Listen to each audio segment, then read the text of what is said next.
Sementara itu berbagai upaya menekan laju inflasi yang diakibatkan kenaikan harga cabai rawit dilakukan oleh Pemkab Buleleng. Salah satunya adalah pembukaan lahan ketahanan pangan di hutan kota Banyuasri Singaraja yang dilakukan awal tahun 2024.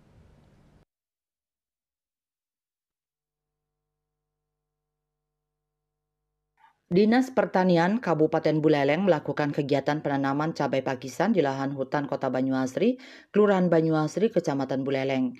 Penanaman cabai ini dilakukan sebagai upaya pengenalan dan penyebarluasan cabai varietas lokal pakisan yang memiliki banyak keunggulan.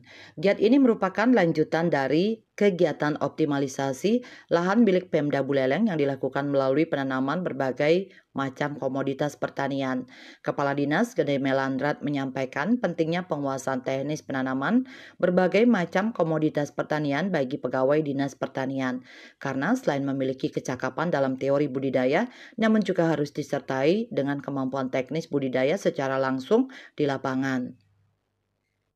Adalah meyakinkan kepada masyarakat di Kabupaten Buleleng agar kondisi produksi di bidang pertanian, apalagi produksi yang memiliki pengaruh pada inflasi, contoh nih cabai, ini tetap terjaga. Apabila terjadi deflasi, kami pun kasihan sama petani yang ada di Kabupaten Buleleng yang melaksanakan kegiatan budidaya tanaman tersebut, contohnya cabai lagi. Secara keseluruhan telah dilakukan penanaman cabai pada 21 bedengan dengan total populasi sejumlah 1.000 tanaman.